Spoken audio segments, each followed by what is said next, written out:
ರಾಗಿ juice ರೆಡಿಯಾಗಿದೆ.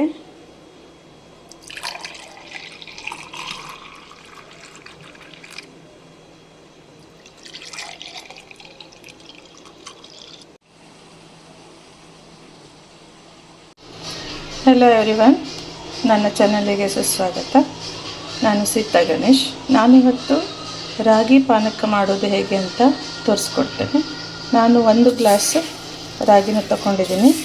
ಇದನ್ನು ನೀರು ಹಾಕಿ ಚೆನ್ನಾಗಿ ತೊಳ್ಕೊತೀನಿ. ತೊಳೆದಾದ ಮೇಲೆ ಒಂದು 20 ನಿಮಿಷ ನೆನೆಸಿಡಬೇಕು. ಓವರ್ನೈಟ್ ನೆನೆಸಿಡ್ತಾರೆ ಕೆಲವರು, ಹಾಗೇನಿಲ್ಲ. ಅರ್ಜೆಂಟ್ ಮಾಡೋಕ್ಕಾಗತ್ತೆ. 20 ಮಿನಿಟ್ಸ್ ಇದನ್ನು ನೆನೆಸ್ಕೊಂಡು ಮತ್ತೆ ಮಿಕ್ಸರಲ್ಲಿ ಹಾಕಿ ಫೈನ್ ಪೇಸ್ಟ್ ಮಾಡ್ಕೋಬೇಕು. ನಾನೀಗ ಮಿಕ್ಸರಲ್ಲಿ ರಾಗಿನ ಹಾಕಿ ಸ್ವಲ್ಪ ನೀರು ಹಾಕಿ ಮಿಕ್ಸಿ ಮಾಡಿದ್ದೇನೆ. ನೋಡಿ ಫೈನ್ ಪೇಸ್ಟ್ ಮಾಡಿ ನಾನು ಸ್ವಲ್ಪ ನೀರನ್ನು ಸೇರಿಸಿ ತೆಳ್ಳಗೆ ಮಾಡಿದ್ದೇನೆ. ಈಗ ಇದನ್ನು ಫಿಲ್ಟ್ರ್ ಮಾಡ್ಕೊಳ್ಬೇಕು. ಅದಕ್ಕೇ ಫಿಲ್ಟ್ರ್ ಮಾಡಬೇಕು ಅಂತ ನೀರು ಹಾಕಿ ತೆಳ್ಳಗೆ ಮಾಡಿದ್ದೇನೆ. ಇನ್ನೂ ಕೂಡ ನೀವು ನೀರನ್ನು ಸೇರಿಸ್ಕೋಬೋದು. ಇದನ್ನು ಫಿಲ್ಟ್ರ್ ಮಾಡಬೇಕು. ರಾಗಿ ಸಿಪ್ಪೆ ಇರುತ್ತಲ್ವ, ಸೊ ಹಾಗಾಗಿ ನೋಡಿಕೊಂಡು ಎಷ್ಟು ಪಾನಕ ಬೇಕು ಮತ್ತು ಎಷ್ಟು ರಾಗಿ ತಗೊಂಡಿದ್ದೀವಿ, ಎಷ್ಟು ದಪ್ಪ ಬೇಕು ಅದನ್ನು ನೋಡಿಕೊಂಡು ನಾವು ನೀರನ್ನು ಸೇರಿಸ್ಕೋಬೇಕು. ಇದಕ್ಕೆ ಬೆಲ್ಲ ಮತ್ತು ಏಲಕ್ಕಿ ಪೌಡ್ರನ್ನು ಸೇರಿಸ್ಕೋಬೇಕು. ಈಗ ನಾನು ಇದನ್ನು ಫಿಲ್ಟ್ರ್ ಮಾಡ್ತೀನಿ. ಚೆನ್ನಾಗಿ ಫಿಲ್ಟ್ರ್ ಮಾಡ್ಕೋಬೇಕು. ರಾಗಿದು ಸಿಪ್ಪೆ ಬಂದರೆ ಗಂಟಲಲ್ಲಿ ಹಿಡಿದು ಬಿಡುತ್ತೆ. ಸೊ ಅದಕ್ಕಾಗಿ ರಾಗಿ ಸಿಪ್ಪೆ ಬರೆದಿದ್ದಾಗೆ ಚೆನ್ನಾಗಿ ಫಿಲ್ಟ್ರ್ ಮಾಡಿಕೊಂಡು ಬೆಲ್ಲನ ಸೇರಿಸ್ಕೋಬೇಕು. ಪಾತ್ರೆಯಲ್ಲಿ ಬೆಲ್ಲನ ಹಾಕಿದ್ದೇನೆ. ನೋಡಿ ರಾಗಿನ ಹಿಂಡ್ಕೊಂಡಿದ್ದೇನೆ ಎಷ್ಟು ಚೆನ್ನಾಗಿ.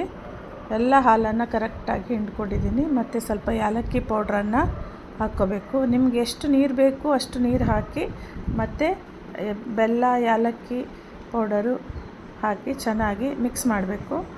ನಾನಿಲ್ಲಿ ರುಚಿಗೆ ಸ್ವಲ್ಪ ಸಾಲ್ಟನ್ನು ಹಾಕ್ಕೊಳ್ತೇನೆ. ಯಾಕೆಂದರೆ ಸಾಲ್ಟ್ ಹಾಕಿದಾಗ ಅದರದ್ದು ಜ್ಯೂಸಿದು ಟೇಸ್ಟು ಚೇಂಜ್ ಆಗುತ್ತೆ. ಅದಕ್ಕೆ ನಾನಿಲ್ಲಿ ಸ್ವಲ್ಪ ಉಪ್ಪನ್ನು ಕೂಡ ಸೇರಿಸ್ಕೊಂಡಿದ್ದೇನೆ. ಮತ್ತು ಐಸ್ ಕ್ಯೂಬ್ಸನ್ನು ಹಾಕಿ ಮಿಕ್ಸ್ ಮಾಡಿದ್ದೇನೆ. ನೀವು ಬೇಕಾದರೆ ಫ್ರಿಜ್ಜಲ್ಲಿ ಡೈರೆಕ್ಟ್ ಇಟ್ಕೋಬೋದು. ಟೈಮ್ ಇಲ್ಲ ಹಾಗೆ ನಾವು ಕುಡಿಬೇಕು ಅಂದರೆ ಐಸ್ ಕ್ಯೂಬ್ಸನ್ನು ಹಾಕಿ ಮಿಕ್ಸ್ ಮಾಡಿಕೊಂಡು ನೋಡಿ ಪಾನಕ ರೆಡಿಯಾಗಿದೆ. ನೋಡಿ ರಾಗಿ ಜ್ಯೂಸ್ ರೆಡಿಯಾಗಿದೆ. ಫ್ರೆಂಡ್ಸ್, ನೀವು ಕೂಡ ಈ ಥರ ರಾಗಿ ಜ್ಯೂಸನ್ನು ಮಾಡಿ ಟೇಸ್ಟ್ ಮಾಡಿ ಹೇಗಿದೆ ಅಂತ ನನಗೆ ಕಾಮೆಂಟ್ ಬಾಕ್ಸಲ್ಲಿ ತಿಳಿಸಿ. ಲೈಕ್ ಮಾಡಿ, ಸಬ್ಸ್ಕ್ರೈಬ್ ಮಾಡಿ. Thank you. Bye bye.